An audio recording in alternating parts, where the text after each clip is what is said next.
This episode is brought to you by Shopify. Do you have a point of sale system you can trust, or is it a real POS? You need Shopify for retail. From accepting payments to managing inventory, Shopify POS has everything you need to sell in person. Go to shopify.com/system, all lowercase, to take your retail business to the next level today. That's shopify.com/system.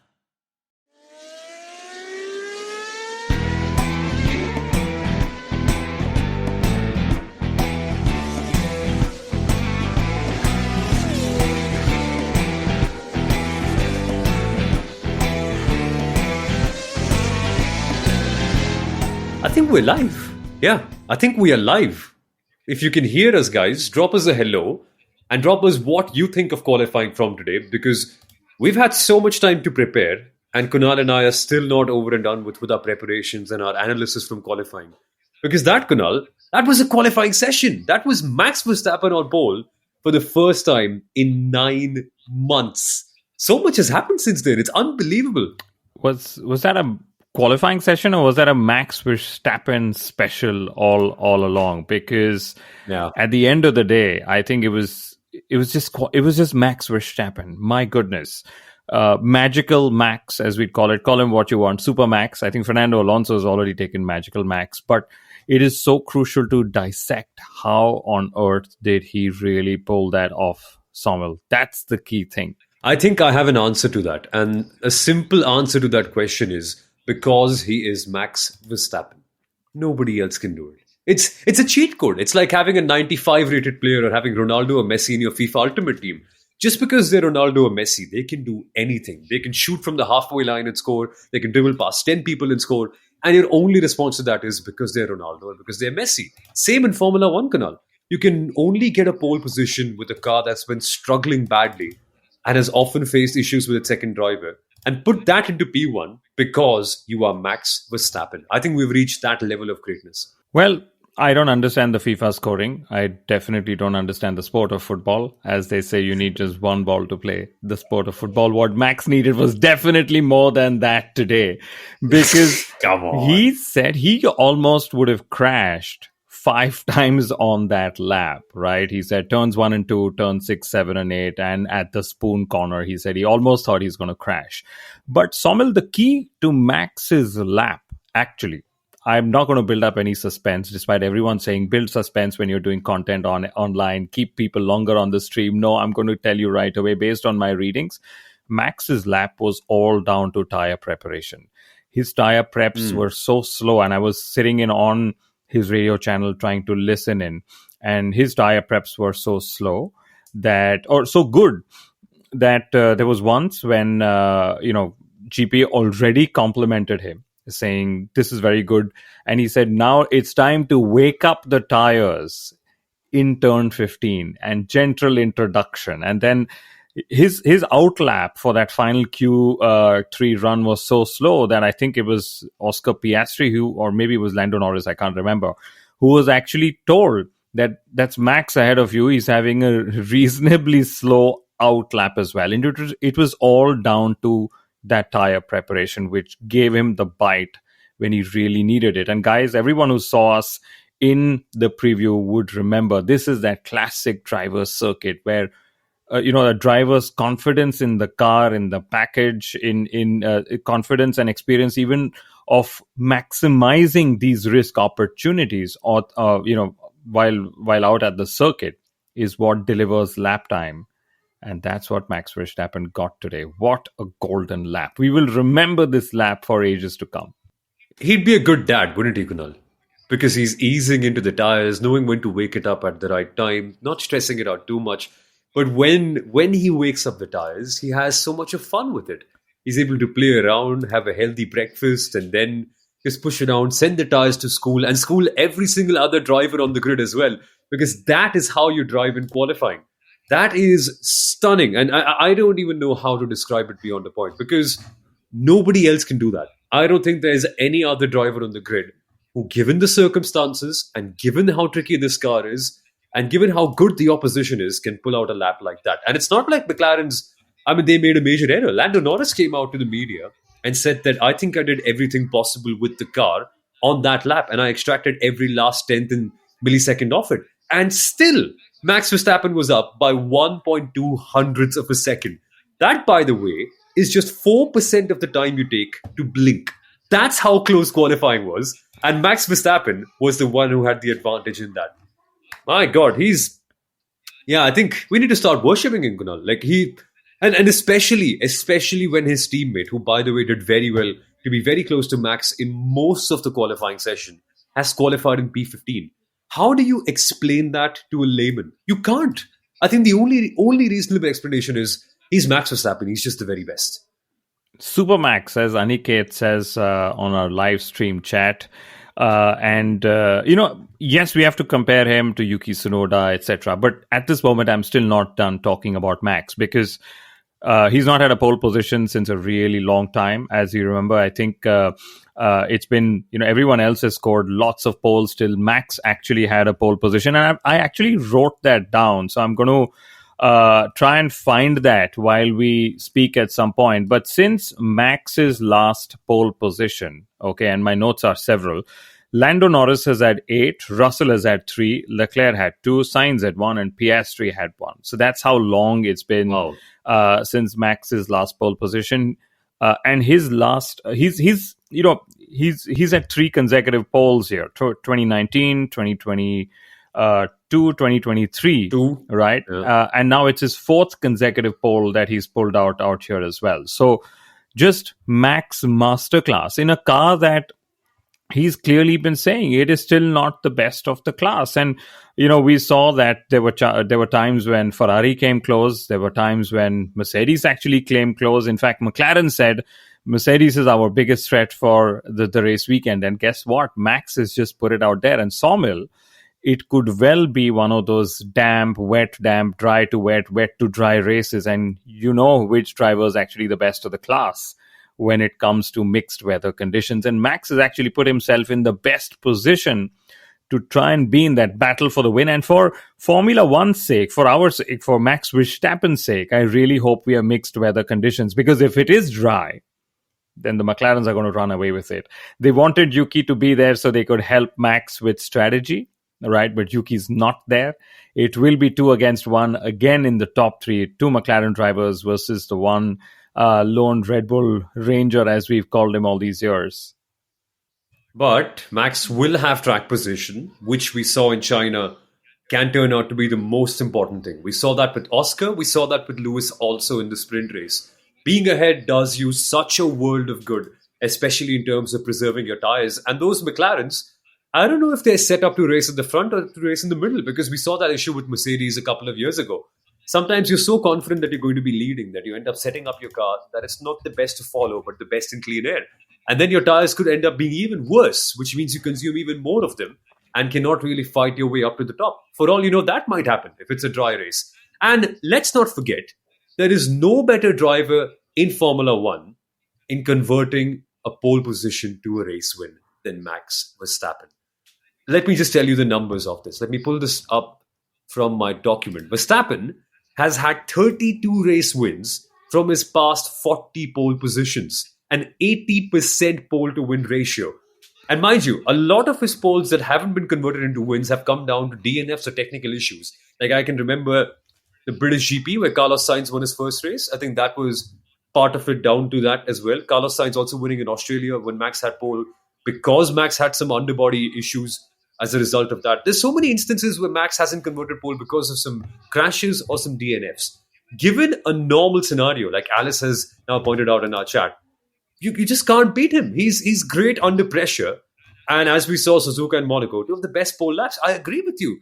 In the third best or fourth best car, as Aniket has pointed out, Max is still the best driver out there. And I don't think he's going to lose pole, Kunal. I don't think he's going to lose P1. Be it dry, be it wet. You give Max Verstappen half an opportunity, he's going to take it. And it's clear he's the best driver on the grid.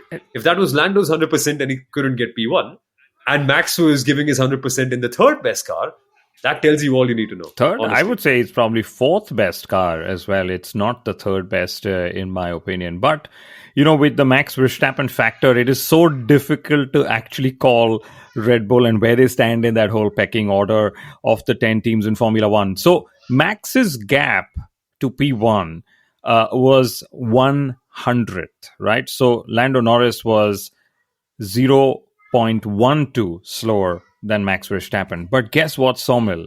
I was just doing some more math. This is not the closest or the smallest pole position margin in Suzuka. The smaller, there was a margin that was smaller than this. In 2000, Michael Schumacher beat Mika Hakkinen to pole position by 9 thousandths of a second.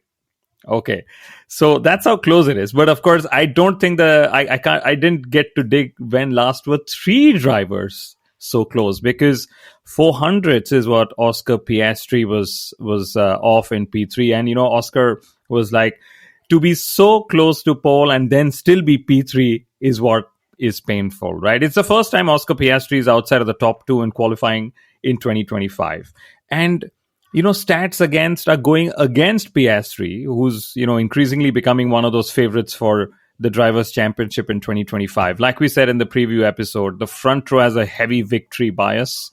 Only 3 times has a race been won outside of the front row since 1991. Yep. That was, Raikkonen in 2005 from 17th, a massive outlier. Alonso in 2006 from 5th, and then Valtteri Bottas won from 3rd position in 2019. So Piastri would be hoping to emulate Valtteri when it comes to race day. But you said something interesting. Max will not give up P1 easily. That's the truth. But the truth also, in my view, Somil, is that he will be forced to give up P1 in race strategy, because he will be having, I think if he's holding position and it's dry, he will be chewing his tires more than the others.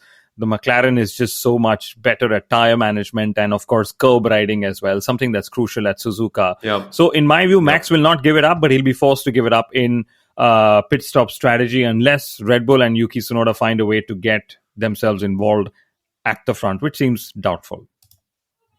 But we haven't really seen too much of dry running properly as well. I mean, the race simulations do definitely show that McLaren are faster.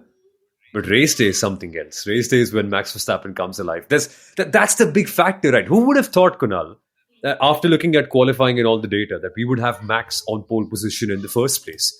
I'm backing it. I'm riding my luck here. I'm saying that Max will still prove to be the differentiator and the X factor, and will continue to go on and get the win. But that's the difference, right? You're backing Lando or Oscar. We'll find out who in a second. And I'm backing Max. I know Sundaram is somewhere backing Fernando Alonso still. But that seems unlikely as he's digging up his numbers. We still miss F1 Stats Guru. But he's coming up with some fun stats that we'll all be talking about tomorrow. So that's why he's not here. But yeah, I'm backing Max for the win. I'm still going him, because at a driver's circuit like Suzuka, I think the driver makes a big difference in terms of just saving the tires, doing well here, being the X factor when others start to fight. And I do sense that somewhere, some McLaren driver will have to pick up the pace and be a little urgent, because I don't think Piastri will digest being in P3 that easily. Like, he's going to fight at the front for sure. And if there is a fight for P1 and P2, I know who I'm backing for that. So I'm actually wondering, when will Piastri get involved with Lando Norris? Because I would love to see a Piastri versus Norris battle without papaya rules, number one, and Piastri taking the battle to Max Verstappen. Could Suzuka actually give us that box office battle, which we've never seen? We've seen what Norris versus Verstappen looks like, right? But we've not really seen what Verstappen versus Piastri looks like. And if I remember correctly, it was in the Abu Dhabi Grand Prix last year when Max just spun Piastri out. Hopefully that doesn't happen, because on one hand, I also want Piastri's Drivers' Championship hopes to not take a spin just because he was engaged in battle with somebody like Max Verstappen. Yeah, and as our very good friend F1 Stats Guru has mentioned, James Hinchcliffe, IndyCar driver and F1 TV pundit, joked with Christian Horner about swapping Max Verstappen into the Racing Bulls car because that's a better machine. And Max responded with a beautiful pole position. That's how good he is. Let's answer Aniket's question. Do you have any idea why Fanco TV is not showing the Hindi commentary option? Aniket, kal dekhna. Saturday ko Hindi commentary nahi aati, so we only have it on Sunday for the main races. And at 10:30, at 10:25 a.m. in fact, you'll catch myself and Chetan Narula on that stream commentating on Formula One in Hindi, and that's going to be so much fun. We're so excited for that. But that's going to be tomorrow. Also to watch for tomorrow, Kunal. Should we move on from Max? Should we talk about McLaren briefly? Let's go on to lots of other things that happened in qualifying. What's next? I want to talk about Yuki Tsunoda for a second, because that to me is the next big story in the entire weekend. And in my mind, I think even though the result might not have reflected how good Yuki was, and this might look like a failure, the fact that he's now been outqualified by Liam Lawson in a V-Cup, the memes are real. But at the end, I think it shows how much trust Red Bull had on Yuki Tsunoda. The fact that they didn't give him an extra set of soft compound tires, of a new soft compound tire in the Q2 session, because they trusted Yuki to get out of Q2 with just one set of fresh soft compound tires. That to me shows that Red Bull Racing view him as an equal to Max Verstappen, which in my eyes is beautiful. And that's all the trust he's earned over the course of free practice. So, Yuki Tsunoda, I'd say job well done. Good job. Yes, I think so. I mean, for the first time, the second Red Bull seat, something that we said we need to look out for this weekend, actually got out of Q1, which in itself is great. He's been, 2 or 3 tenths off Max Verstappen pretty much every session, which again is great for Yuki's confidence. And, Samuel, one of the reasons that Yuki said he couldn't deliver that lap in Q2 was just down to warm up of tires. So what worked for Max Verstappen in Q3, where he put it on pole position, actually worked against Yuki, where he did not warm them up correctly. And that's what cost him performance. And Yuki said, I'm still learning. I'm just bummed that, again, it was such a large consequence of something so small, which is warming up of tires. But truth be told, he is learning. He is getting there. And I think just the way in which he's, embraced this opportunity, like we said again in the preview episode, is so lovely to see, because everyone else is talking of pressure and he's saying, guys, put all the pressure on me as you can. Imagine doing that in Suzuka in front of 100,000 plus fans, Japanese fans, that too. And he will look at Max and he will go like, oh my goodness, that was a magical lap. It was, and I don't think anyone is expecting him to do that. He's just looking at that and saying, it's my luck. When I'll be older and I have grandchildren, I'll tell them what it was like to race against Max Verstappen, where he was so quick, etc., which is what typically most of these drivers are going to do. But he's not going to look at it and be crushed, saying, oh my God, I had the chance to put it on pole and I did not, because there was a Max special. And again, McLaren, since you are wearing papaya and we didn't really say much, McLaren led every practice session, including Q1 and Q2. They topped all the sessions. But it was the Max masterclass that sort of took things away from them. But yeah, Yuki Tsunoda, interestingly, Samuel, in Q1, and I've written it down here, in Q1 we had 2 driver pairings that were separated by 1,000ths of a second, which means... Let me guess. Go for it. So one was Tsunoda and Max Verstappen. No, it was Tsunoda and Antonelli. Antonelli. 7th and 8th. Tsunoda was 7th and Antonelli was 8th. Oh, I thought you meant teammate pairings. Okay, no, okay. Okay. So Tsunoda and Antonelli, and? It was Lewis Hamilton and Max Verstappen. Lewis Hamilton was 5th, Max Verstappen was 6th. You missed one, Kunal. You missed one. Now who? Hülkenberg and Bortoletto. You're talking of only 0. A gap in Q1? Only 0.05. Is that what you're talking? Yeah. Really? Yeah, only 0.05 seconds between them. Wow, okay. Hülkenberg has beaten Bortoletto 2 times in a row in qualifying. And do you remember what he said on F1 TV after qualifying for Australia? That, my God, this rookie is fast. Yeah. I need to step up my pace. Your guy has done it. Well, I'm glad he's done it. It's good for him. It's good for the rookie also to know that this is what a quick teammate can do to you in Formula One. And both the Saubers were the only team to get eliminated in Q1. Unfortunate, but again, they both said that was the maximum that could happen, for their package this race weekend. And I would say, Somil, that the big change from Friday to Saturday was the wind. And I think that wind was what caught out a lot of people. And what would you pick? I mean, as a fan, of course, I know you're going to say wet, but one of the key differences I've noticed between the drivers is Leclerc and Norris were the two front-running drivers who said we actually want it to be dry. Is it because they're afraid of Max and the monster he becomes in the wet?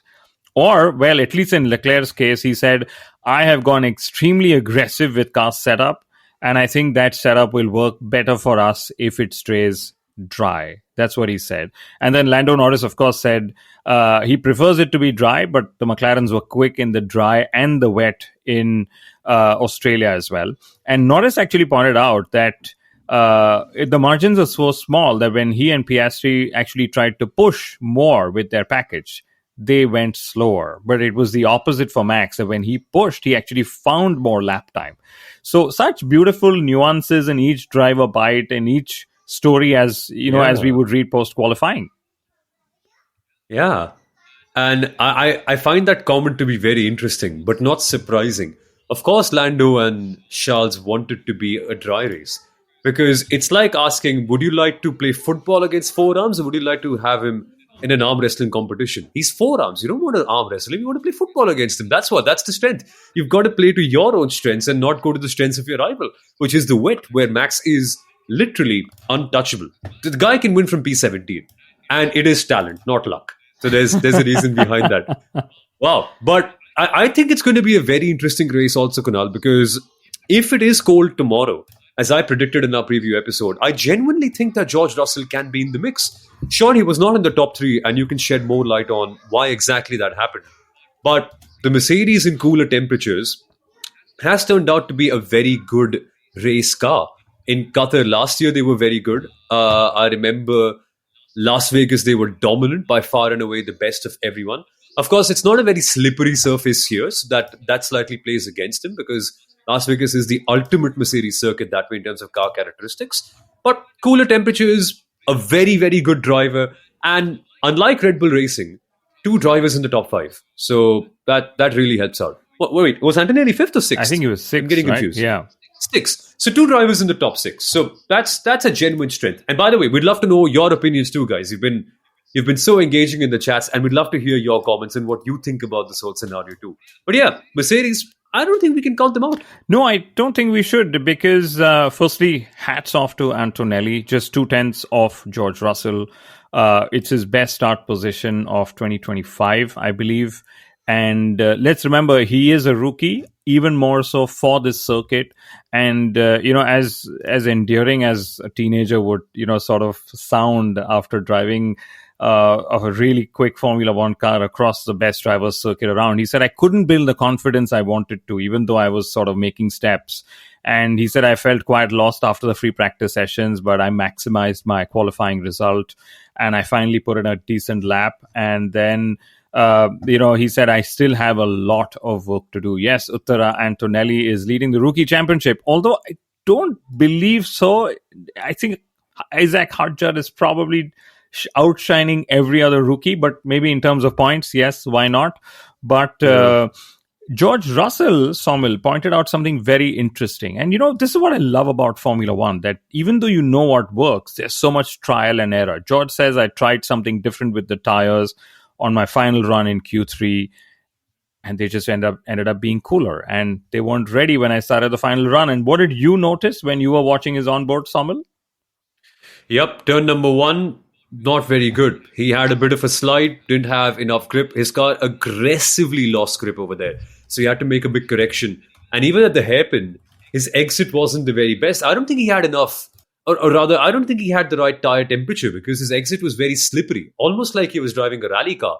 So maybe too much heat in the tires or something where he's not able to get them in the ideal operating window. Maybe that could be the case. But yeah, two slides, turn number one, hairpin, and it all went sideways from there. So it also went sideways. That's it. It also went sideways for Lance Stroll.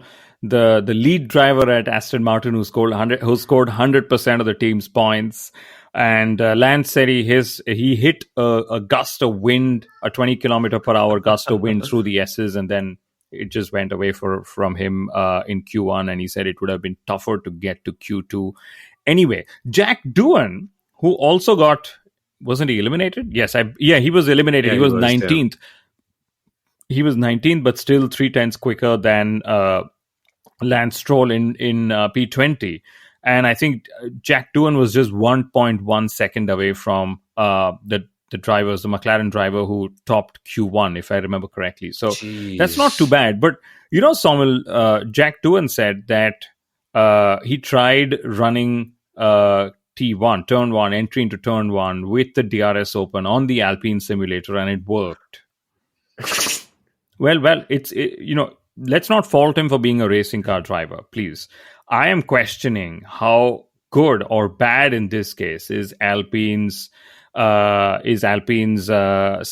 and the team that ran him there, because did no one at any point that out to him, that this is the difference between real life and virtual life that's there? I mean, it's a bit of a bummer that's what happened to Jack. He said his seat had 2 cracks in them. That's how high speed. That's how much damage he faced in that high speed shunt that happened in FP2, and of course in FP1 he was replaced by Rio Haryanto as well.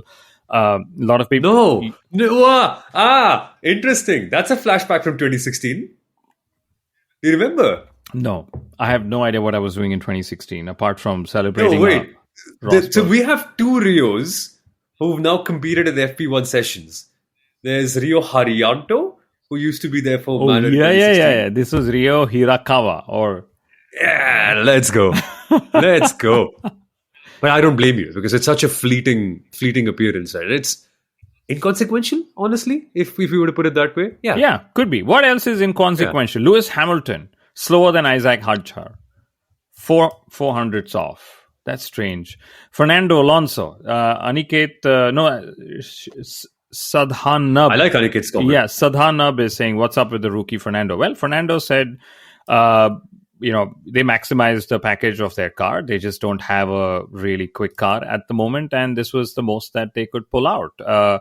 He said, we give it all. We don't have the pace for Q3. On pure pace, we will struggle to be in the points. He's, of course, asked for a wet race. So I like how the grid is split. Those at the front want it to be dry. Those in the middle and the bottom want it to be wet because it maximizes their potential. Aniket is asking, apart from Formula One, which is your favorite IPL team? Wow. Mine has to be Royal Challengers Bangalore, just because of how closely I worked with them on various Formula One related stuff.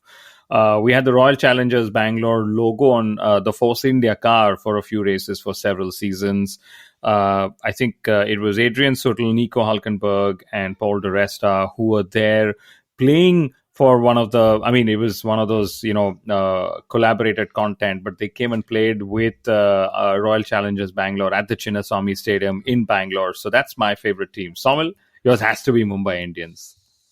Of course, it is. But they don't feel like my club anymore after what they've done to Rohit Sharma. Okay, maybe I'm too emotional a sports fan, but that can't be what you do to your captain. Come on.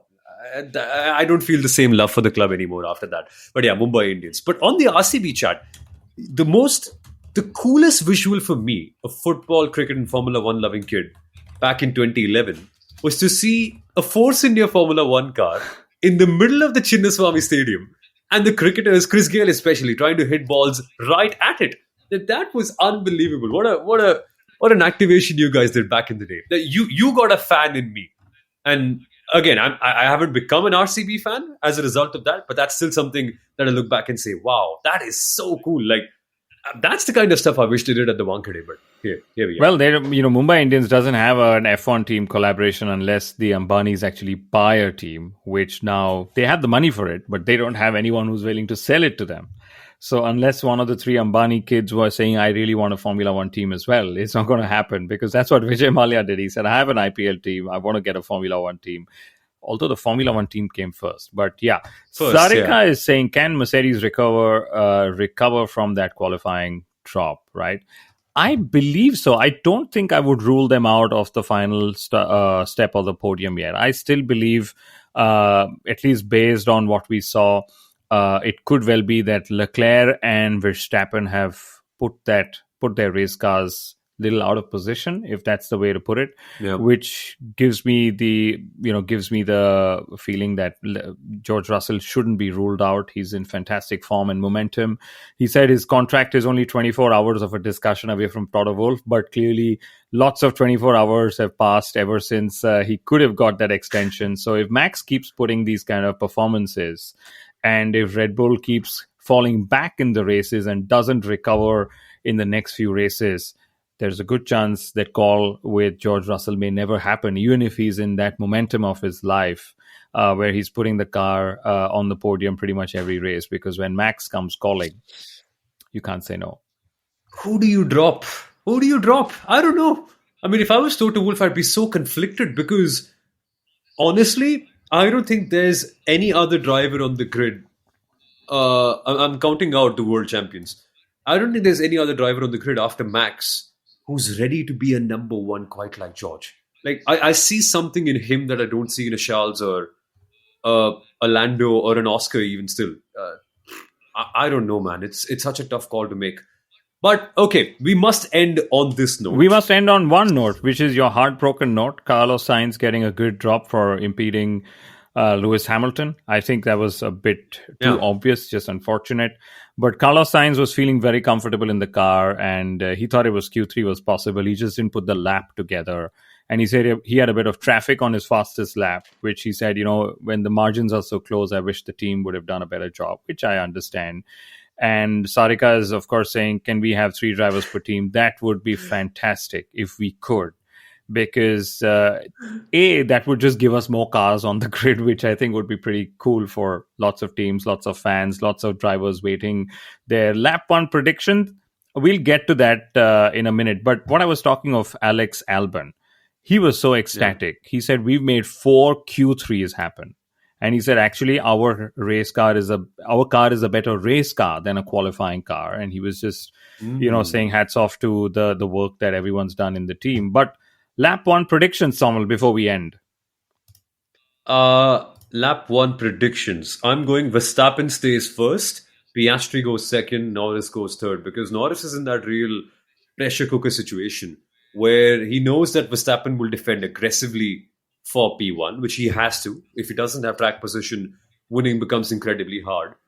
And I get a feeling, again, I could be wrong, I get a feeling Oscar will fight very hard for P2 because if he loses that intra-team battle at lap number 1, then obviously papaya rules come in handy and then he'll be forced to stay behind and then everything unravels from there. So Lando is the only one who's sort of trying to attack and defend both at the same time, which means sandwich. And sandwiches don't go very well in Japan. They like their tuna apart from bread. They like to have it raw, is what I've heard. So Oscar Piastri will attack, Verstappen will defend, Lando Norris gets caught out. That's what I think is going to happen at turn 1. And just to very quickly get on Sarika's comment on 3 drivers per team, that reminded me of Honda in MotoGP back in the day because they had a super team once with Casey Stoner, Danny Pedrosa and Andrea Dovizioso all in one team. 3 Honda bikes back in 2011. Mercedes, do it. Get Carlos Sainz in as well. Oh, God. But what's your prediction for lap 1, Kunal? I get a feeling turn 2, we're going to see some damage. Cars being damaged at turn 2. That's my feeling. The midfield, especially because we've got Tsunoda, who's of course knows he has the pace. How clean can he keep? Oliver Bearman is there as well. Lewis Hamilton, Antonelli. So a mix of rookies as well as experienced drivers up there. Fernando Alonso, ever cheeky. I get a feeling turn 2 is where we will see some action, some overtakes, some cars going off, some cars getting beached in the gravel, some front wing end plates being damaged. That's possibly what could happen. But I get a feeling as well it's going to be Piastri on full attack mode, trying to get P2, P1, whatever he can. And then he knows whichever McLaren is going to be running up front will have the prioritized team order or whatever, papaya rules in their favor. And that's possibly what's going to happen. I also think, Leclerc in general has been a good starter in recent times as well. So watch out for him. Could it, we've got like four different teams or three different teams in the top four itself. And yeah, all I know is you're going to be screaming in Hindi while the opening lap is happening on the fan code commentary that you're going to lead Sommel tomorrow. That's going to be so much fun. Are you in studio tomorrow or are you going from Bahrain? No, we actually, I'm in the studio from Saudi Arabia. We don't have a studio for Japan. It's too early in the morning. Early. So our first studio is from Bahrain, but my first studio is actually Saudi Arabia. Nice. But studio or not, we're going to be back here live on YouTube after the race as well. I think 3 hours after the race is what we normally target, so that we all have time to have a meal, to understand what went down, dig up some data, take a bit of a shower, and then just process everything, because there's so much to do. And immediately after the race, Kunal and Sundaram are just hooked onto their laptops, trying to find all these data, stats, numbers, trends that I am just amazed by. And that will also be evident tomorrow in our live stream, when we'll be right here on the Inside Line F1 podcast, analyzing everything that went down at the Japanese GP and understanding why and how Yuki Tsunoda got a podium, because that's Kunal's bold prediction, and I'm hoping that comes true. But thank you for watching, everyone. This has been a really fun 35 minutes.